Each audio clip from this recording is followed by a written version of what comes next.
ماہ مبارک رمضان کے تیسرے دن کی دعا۔ بسم اللہ الرحمن الرحیم۔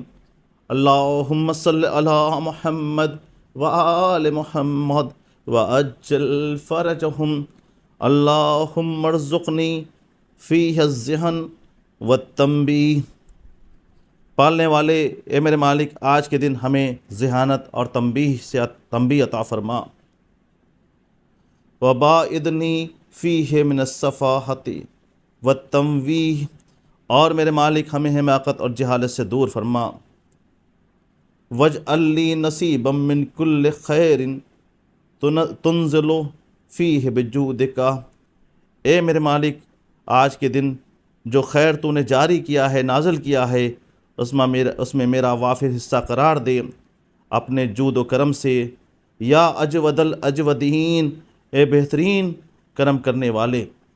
یہ ماہ مبارک رمضان المبارک کی تیسری دعا ہے، تیسرے دن کی دعا ہے، جسے معصومین علیہ السلام نے بہت ہی واضح اور بہت ہی کلیئر ورڈنگز میں فرمایا کہ اللہ سے ہمیشہ یہ دعا کرو کہ تمہیں ذہانت عطا ہو، تمہیں تنبیہ ملے، نصیحت ملے، ادھر سے انٹیوشن ہونا چاہیے تمہارے اوپر، تاکہ تم خلاف مرضی الہی اور منافی کمال انسانیت کسی کام کو نہ کر سکو۔ پھر آگے فرمایا اور واضح کرتے ہوئے کہ کبھی اور یہ پناہ مانگو کہ حماقت اور غفلت سے ہمیشہ بچے رہو۔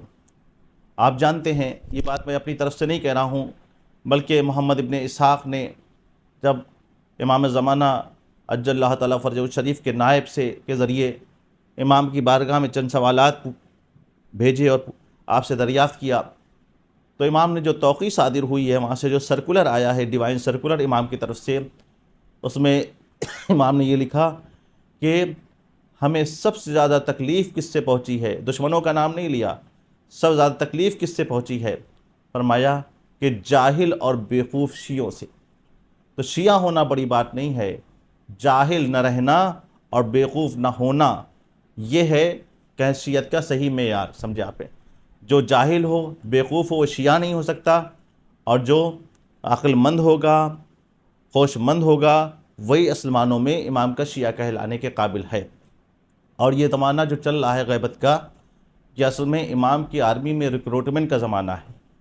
اس لیے امام کی آرمی میں انہوں نے بتا دیا ایلیجیبلٹی کیا ہے، کہ جہالت تمہارے پاس نہیں ہونا چاہیے، حماقت نہیں ہونی چاہیے، ذہانت ہو، تنبیہ ہو، نصیحت ہو، سمجھے آپ ہیں، کہنا چاہیے کہ ویژن ہو تمہارے پاس، جہاں دیدہ ہو تم، تب تم ایلیجیبل ہوگے، اس لائق ہوگے کہ ہماری آرمی میں، ہماری فوج میں بھرتی ہو سکو، تمہارا ریکروٹمنٹ ہو سکے۔ تو بہترین موقع ہے اپنی کوالیفیکیشن میں، اپنی ایلیجیبلٹی میں آپ ذہانت کو لائیے، آپ ہوش مندی کو لائیے، حماقت سے دور ہوئیے اور غفلت سے الگ ہوئیے، تاکہ امام کی آرمی میں آپ کو جگہ مل سکے، ہمیں جگہ مل سکے۔ اسی کے بعد پھر فرمایا دعا میں آگے چل کے کہ آج کے دن تو نے جس خیر کو جاری کیا، جس بھی خیر کو جاری کیا، اس میں وافر حصہ، یہ بھی بڑا معنی خیز جملہ ہے، سمجھے آپ۔ اے صاحب جود و کرم، ہمیں اس میں شامل رکھنا۔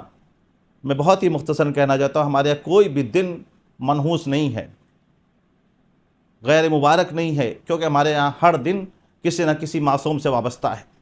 سنیچر کا دن اللہ کے رسول سے وابستہ ہے، اتوار کا دن حضرات علی و فاطمہ سے وابستہ ہے، دوشنبے کا دن سرداران جوانان جنا سے وابستہ ہے، اور منگل کا دن امام زین العابدین، امام محمد باقر، امام جعفر صادق علیہ السلام سے وابستہ ہے، بدھ کا دن امام موسیٰ کاظم، امام علی رضا، امام محمد تقی، امام علی نقی علیہ السلام سے وابستہ ہے، اور جمعرات کا دن امام حسن عسکری علیہ السلام سے وابستہ ہے، اور جمعہ کا دن سرکار قائم آل محمد حضرت امام زمان سے وابستہ ہے۔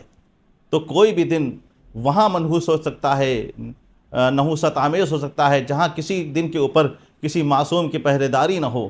جب ہر دن ہمارا ایسا ہے جہاں ہر کسی نہ کسی معصوم کا پہرا بیٹھا ہے، تو ذہنوں سے، اپنی نفسیات سے اس بات کو کھرچ کے نکال دیجئے، کوئی دن آپ کے لیے منحوس ہو سکتا ہے، کبھی نہیں ہو سکتا۔ جہاں معصوم نہیں ہو وہاں ہر چیز نحوست آمیز ہوتی ہے، جہاں معصوم ہو وہاں ہر چیز مبارک ہوتی ہے۔ یہی وجہ ہے کہ جس دن بھی تو نے کسی خیر کو جاری کیا، اس میں ہمارا وافر حصہ، خیر سے مراد آل محمد کو لیا گیا ہے۔ ہمارے نگارشات میں تو عزیزو ہر دن کوئی نہ کوئی آل محمد کی کوئی نہ کوئی ہستی کسی نہ کسی دن کے اوپر حاکم ہے، تو اس دن کا خیر ہے۔ تو آل محمد کی جس ہستی سے جو دن وابستہ ہو، اس دن کا جو خیر ہو، اللہ سے دعا کرو، تو صاحب جود و سخا ہے، اس معصوم کے ساتھ ہمیں محشور کرنا، اس معصوم کی تعلیمات سے ہمیں آراستہ رکھنا، اس معصوم کی طرح سے ہمیں بنا دینا، تاکہ ہمیں نہ کہنا پڑے کہ میرے مالک ہم ان کے شیعہ ہیں، دنیا دیکھے تو کہے جب غلاموں کی شان ہے تو آقا کا مقام کیا ہوگا۔ ان اللہ ملائکۃ یصلون علی النبی یا ایھا الذین آمنوا صلوا علیہ وسلموا تسلیما، اللہم صلی علی محمد وآل محمد وعجل فرجہ۔